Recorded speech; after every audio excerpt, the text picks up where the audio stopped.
Comme on l'a déjà évoqué dans la première capsule consacrée aux risques psychosociaux, ils existent pour tous et ils concernent les jeunes adultes à deux titres.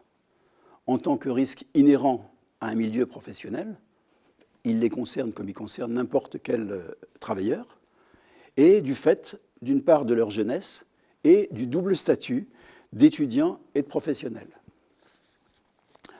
On peut avoir tendance à minimiser les risques psychosociaux pour les plus jeunes et à les ignorer pour les apprentis et les stagiaires.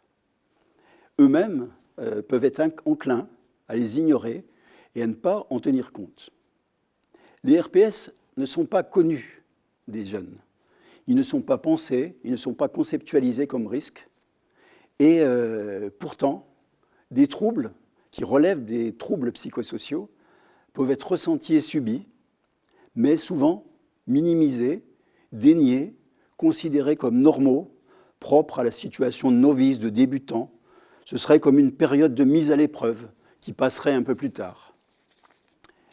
Ils peuvent, et c'est là que ça commence à devenir un petit peu plus embêtant, ils peuvent faire l'objet d'une auto-attribution de responsabilité. C'est soi-même qui est en cause. Je ne suis pas capable, je ne suis pas assez entraîné, je ne suis pas compétent, je ne suis pas assez résistant. Donc quand c'est soi-même qui est en cause, ça entraîne précisément le risque de passage au trouble psychosocial. Quand les ressentis, les émotions négatives, la fatigue sont attribués à soi-même, et ça peut engendrer donc des troubles psychologiques ou psychiques.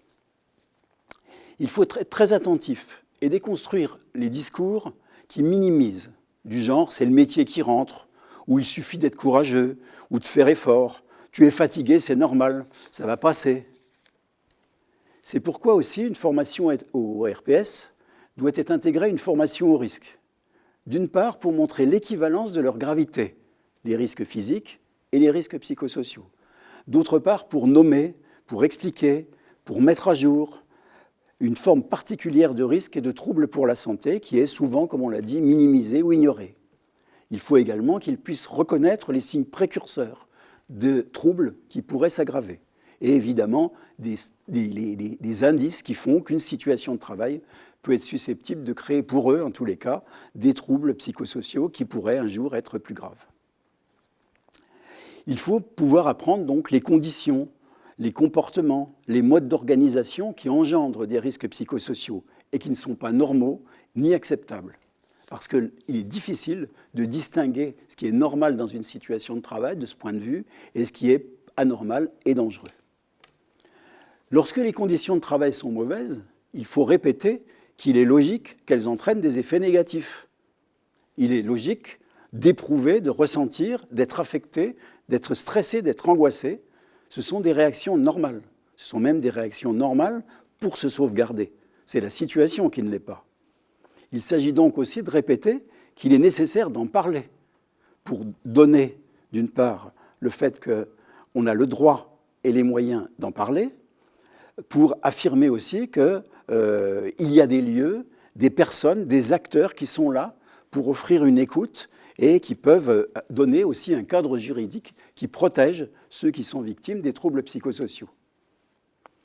Attention, comme c'est le cas pour les autres types de risques, parfois les personnels d'éducation, les formateurs, les professeurs, les personnels de direction peuvent craindre de parler des risques psychosociaux, et notamment pour ne pas gêner ou avoir l'impression de jeter l'opprobre sur les entreprises. Ça suppose une réflexion en équipe, au plus près des gens qui sont les plus proches des jeunes adultes. Quelques mots qui font que les jeunes sont plus sensibles aux troubles psychosociaux. Tout d'abord, ils sont débutants, ils ne sont pas expérimentés, ils ne sont pas entraînés. Quand ils sont au travail, la charge mentale et physique est plus grande, tout simplement parce que, par exemple, ils sont obligés d'apprendre en même temps qu'ils sont obligés de réussir à faire quelque chose. C'est une fatigue, c'est un stress. Ils sont souvent sans méfiance et relativement naïfs, parce qu'ils sont engagés, motivés pour le métier, ils font confiance a priori à l'entourage qui est au travail, à leur maître de stage, à leur maître d'apprentissage. Ils sont des adolescents et jeunes adultes en construction, et on sait bien que c'est un âge en soi où on est souvent plus fragile. Ils peuvent être en dette, vis-à-vis de leur maître de stage ou de leur maître d'apprentissage. Difficile de trouver un stage, d'y trouver un apprentissage.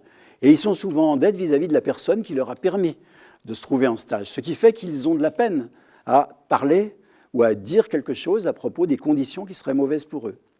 Ils sont dépendants. Les jeunes salariés, ils veulent obtenir un autre CDD ou un CDI, ou les plus jeunes, des bonnes appréciations pour l'examen. Ils éprouvent, et c'est normal, des difficultés à être à la hauteur du travail. Mais comme je le disais un peu plus tôt, est-ce qu'ils sont capables de repérer que ce sont des difficultés normales ou qu'ils s'auto-attribuent le fait qu'ils ne sont encore pas capables de le faire et que ce n'est pas bien. Ils ont des difficultés à estimer le juste niveau de fatigue et de travail acceptable, le juste niveau de remontrance aussi, de ton adopté par l'entourage. Ils ont une plus grande probabilité d'être atteints aussi par des approches sexuelles plus ou moins directes. Filles et garçons sont concernés, et tout simplement par plusieurs raisons. Hein. Ils sont plus séduisants parce qu'ils sont plus jeunes, ils sont plus influençables et plus naïfs, y compris vis-à-vis de ces questions, et y compris à notre époque. Et évidemment, ils sont plus dépendants, donc ils ont plus de difficultés à pouvoir parler de ces questions-là.